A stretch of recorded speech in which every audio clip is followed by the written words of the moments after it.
Hey rich girls, Kirby here, and we are back with our March book club review for Atomic Habits. While I am still going to do a brief review of the book, I am going to spend a lot of today's episode tying back the major themes into personal finance and how you can start implementing micro money habits into your daily routines. Welcome to Rich Girl's Guide. I'm Kirby, a former wealth management 9-to-5er, and I want to start today's episode with a quote from the book. With the same habits, you'll end up with the same results, but with better habits, anything is possible. Chances are, if you are listening to my podcast or clicked on this YouTube video, there is something that you want to start doing better in your life. It could be sticking to your monthly budget, eliminating credit card debt, or maybe it's something as simple as figuring out where to start in your personal finance journey. Whatever it may be, this much is true. If you continue doing what you've been doing, you are going to continue getting the same results. In order to change the outcome, you have to change your actions. And what's the most effective and efficient way to do that? By implementing micro habit changes in your day-to-day life. Let's start by chatting about the three main topics that I took away from this book. First one is small, almost negligible changes can add up over time to make huge changes. In the words of the author, James Clear, changes that seem small and unimportant at first will compound into remarkable results if you're willing to stick with them for years. Something that really stuck with me is the idea of making really small micro changes that get you into the habit of doing something new or better. And once that really small change is cemented in your brain as a habit, it's much easier to expand upon it later down the line. James says by making small changes, making lots of different aspects just 1% better, the aggregate change can be monumental. Tiny improvements, making little daily changes, is more meaningful than making one big change that might not stick as a daily habit. End quote.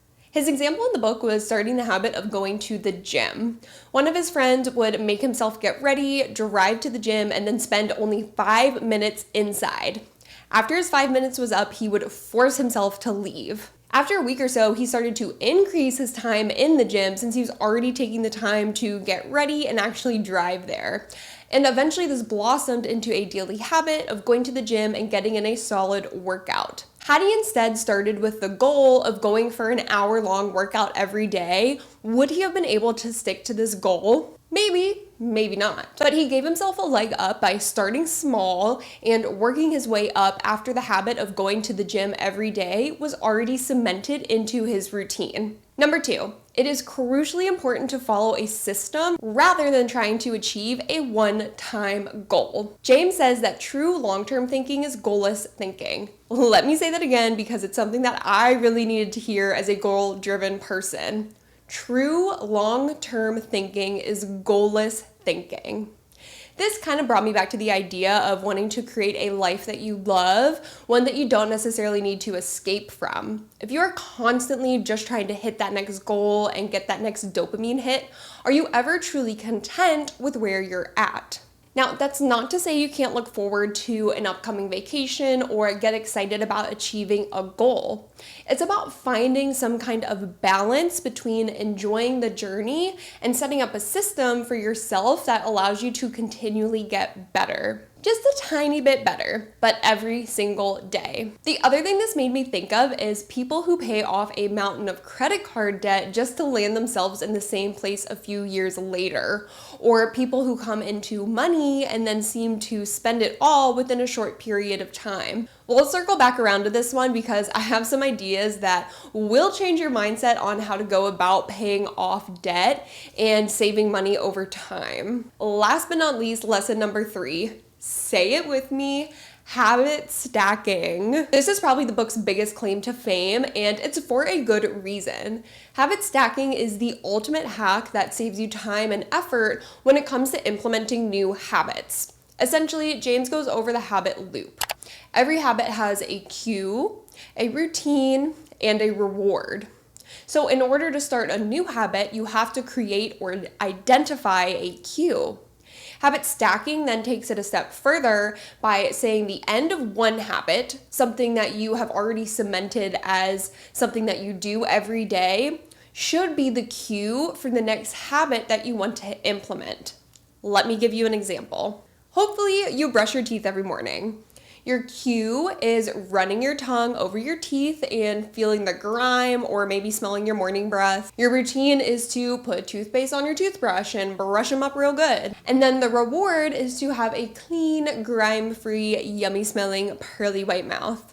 Now, what if you wanted to start the habit of daily meditation, but you always end up forgetting until the end of the day, and by then you are just way too tired? Well, maybe you use the end of your teeth brushing habit as the cue for your new meditation habit. Maybe you get your meditation all queued up and ready to go the night before on your phone, and you place your headphones right next to your toothbrush holder so that all you have to do is pop in your headphones and press play in the morning after you put your toothbrush into the toothbrush holder. Cue, putting your toothbrush down after brushing your teeth.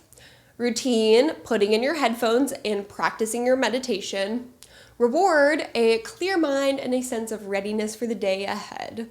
Bonus points if you want to use the end of your meditation habit as a cue for another habit that you want to add on to your routine. So you can kind of see how you can start stacking habits one after the other to create a morning routine, a night routine, whatever you want to do. Something that the author suggested that I think is genius is to ritualize the beginning of your habits that you want to stick with. Quote, your goal might be to run a marathon, but your gateway habit is to put on your running shoes. People often think it's weird to get hyped about reading one page or meditating for 1 minute or making one sales call. But the point is not to do one thing. The point is to master the habit of showing up. The truth is, a habit must be established before it can be improved. If you can't learn the basic skill of showing up, then you have little hope of mastering the finer details. Instead of trying to engineer the perfect habit from the start, do the easy thing on a more consistent basis. You have to standardize before you can optimize. End quote. So good. So basically you can stack together as many habits as you want. I have actually used this method to create a morning routine for myself before work, and let me tell you, being able to fall back on habits at 5 a.m. instead of having to exert real brain power has been an absolute game changer. I can actually get out the door on time with everything that I need, and I don't feel rushed or like a complete zombie. It's insane, and it's all because of habit stacking. Okay, so those are the 3 main topics that I personally think are the biggest takeaways from the book. So let's relate each of these back to money habits and personal finance tips that you can try to implement into your own daily routine. Number 1 is starting with small micro changes. Get 1% better every day instead of setting a huge, unattainable goal that will most likely paralyze you into never taking action. And I think there's no better example than tackling retirement savings. What is the first thing that you think of when you hear the words retirement savings? For a lot of people, they think of anxiety, they think of huge sums of money, and they think of this like unattainable lifestyle that they will just never be able to achieve. And then they decide not to think about that big scary thing that they don't know much about and instead bury it in the back of their mind and go about their day. We're not doing that here, okay? Maybe you have children that you have to feed and send to daycare. Maybe you have student loans that you are paying off. Whatever the case may be, retirement savings may not seem like the most important thing to be saving for at the moment. And that is okay. Retirement savings does not always have to be your number 1 financial priority. However, just because it is not always priority number 1 does not mean we get to completely neglect and forget about it. Do you have an extra $25 a month that you can start throwing towards your 401k or your Roth IRA? Could you maybe skip Chipotle just once this month and send $10 over? Could you perhaps do your nails at home just once every 2 months? Every other time, and throw that $50 every other month towards your retirement account. That is literally all you need to do to get started. The most important thing when it comes to saving for retirement is to start. If you never start, you are never going to start reaping the rewards. But if you start now, if you start today, you are one step closer to being able to retire. Don't worry about how much you should be contributing, at least not yet. Don't worry about how much your coworker has bragged about saving. Don't worry about the news articles that comes out about Social Security. Worry about making one small change today. Are you already contributing? Great! Can you increase your savings by $5 this month? And then maybe after a month or two of being able to handle that increase it by another $5?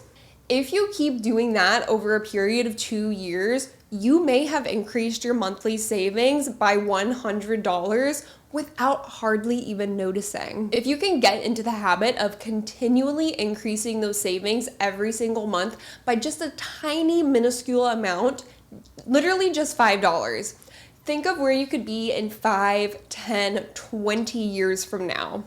And if that scares you, then focus on the $5 this month. Because it's the small changes that you implement now that will make the biggest impact later on. Really quick, I do want to explore this idea of small atomic changes and how they can also be used to implement bad habits, particularly when it comes to rich people going broke. What if instead of increasing your retirement savings by $5 every month, you increased your spending habits by $5 every month? What would your monthly expenses look like in 5, 10, 20 years? Now think about these celebrities or athletes that may get a one-time $1 million deal. It may seem like they have so much money to them that they will literally never run out. So maybe instead of increasing their monthly spending by $5, they increase it by $1,000. And then they continue to do that month over month. At first, it hardly makes a dent in their overall net worth. So they continue to spend and slowly tick up their expenses month over month. Now, what do you think that looks like in 5, 10, 20 years? Isn't it no wonder that so many seemingly rich people go broke over time? All right, moving on to number 2, setting up routines instead of trying to attack one goal at a time, aka goalless thinking. Let's use the example of credit card debt here. Let's say you have credit card debt of $7,200, which, by the way, is the average credit card debt an American credit card holder has. Now, you could go balls to the wall and make a plan to pay this off within 2 months by not spending any money on takeout food, not spending any money on new clothes, selling a bunch of random shit in your house, basically cutting out any expenditures that are not absolutely essential. While this may work in the short term, and may is a strong word here because normally people get burned out within a few weeks and just give up entirely. Even if you were able to white knuckle it and get your credit card paid off, what happens then? Have you established new attainable spending habits that allow you to enjoy the occasional takeout and shopping excursion without blowing the budget? Or are you going to go right back to spending how you used to and rack up another $7,200 in credit card debt over the next couple of months or years? Instead of taking the short-term approach, which is what many money experts will advise you to do because you will be spending less money on interest to the credit card companies, why not try to rethink the whole process? Why not set up a budget that allows you to enjoy the little things and will continue to serve you as the same budget after you pay off your debt? Yes, it may take you longer to pay off your debt, but in the long run, it will set you up for financial success by making it less likely to go into debt in the future. You will be more likely to stick to your plan, not only in the short term, but in the long term as well. Let's go over a quick example. Let's say you have $7,200 of credit card debt and you have a monthly income of $4,000 after taxes. Your fixed monthly expenses, which include rent, a car payment, and student loans, come out to $2,000. Obviously, these are not going to change. These are fixed expenses that we will keep as is. Now, after going over your past 3 to 4 months of spending, you figure out that your variable expenses have been averaging $2,500 a month. Now, these variable expenses include everything else that you spend money on throughout the month. Groceries, clothing, utilities, your phone, birthday presents, gas, etc. Now, when we add up your fixed and your variable expenses, $2,000 plus $2,500, we end up with a total monthly spending of $4,500.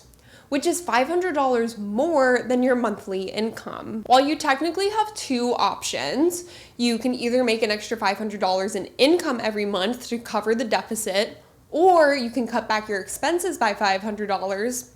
Personally, I think cutting back your expenses and getting yourself in the habit of sticking to a budget is more advantageous in the long run. If you are able to stick to the habit of spending below your income, then when you are able to increase income over time, you will be able to start saving that money for long-term goals. Think retirement, saving for a home down payment, all that kind of stuff. And you can actually start to build a foundation of wealth. On the other hand, if you are constantly trying to find new ways to finesse money to handle the increasing expenses that just keep racking up, you are never going to be able to hold on to and save money. So if you can figure out a way to cut back your variable expenditures by 25%, whether that's cooking more meals at home, trying out the thrift store before automatically going to the mall for a new outfit, trying out a no spend month on makeup and skincare, whatever it is that you think would be doable for the long term. 25% of $2,500 is $625. That means your new monthly expenses would total $3,875. Now, obviously, that is still pretty close to your monthly income. If you have any unexpected expenses pop up throughout the month, you need to fix your car, you have to go to the doctor, you are going to be cutting it really close. This is where looking into extra hours at work or finding a job or a side gig that could bring in a few extra $100 a month would be super helpful. Not in order to increase your baseline spending, but to start saving up an emergency fund to pay for unexpected life shit and to help pay off your credit card debt more quickly. If you just start chipping away at your $7,200 worth of debt using your $125 of extra income per month, it would take you almost 5 years to pay off that debt. And that is not including any interest that your credit card company is charging. Now, if you want any ideas for bringing in some extra cash, I actually do have a whole episode that goes over my top 9 side hustle ideas, most of which I have actually used myself over the years, and I'll link that in the episode below. Just don't forget, the moral of the story here is not to burn yourself out by trying to slash your variable expenses by 50 or 60% to the bare minimum. Instead, cut back just a little bit and see how it goes for a month or two before making any other changes. Last but certainly not least, we have habit stacking.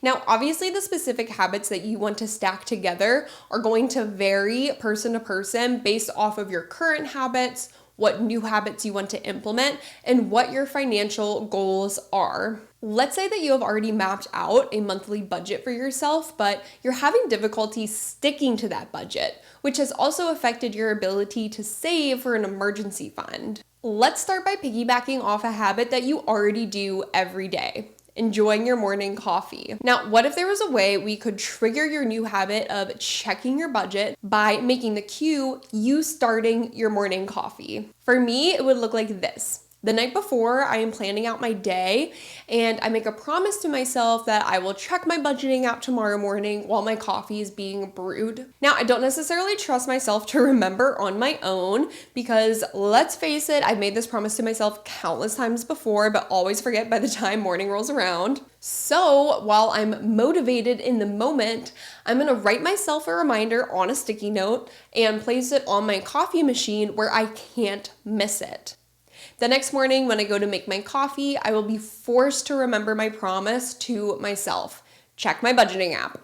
And now I have the choice to either take the 2 minutes while my coffee is brewing to check my budgeting app, or ignore it and break my promise yet again. Hopefully over time, I won't have to write the sticky note to myself. I will just hit start on my coffee and automatically check my budgeting app because it's become a habit. Once that has become a habit for me, and I do want to wait until it has cemented itself as a habit, I can then think about using this new habit of checking my budgeting app as a cue for a new habit. This could be something as simple as moving over $1 from my checking account to my savings account, listening to 10 minutes of a financial podcast, or reading 2 pages of a financial book. Whatever you want that can be incorporated into your daily routine. If you continue to do this for an entire year, stacking a small daily habit to your routine after another one has already been implemented, I think you will be so pleasantly surprised at how different your daily life looks.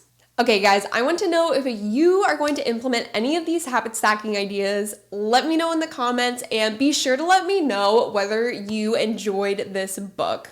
Personally, this is one of my absolute favorites. It's another one where I feel like every time I read it, I get even more out of it. So let me know what you thought as well. Thank you so much for listening to today's episode. I will have a brand new episode coming out next Monday, but till then, be sure to follow along on TikTok for even more content.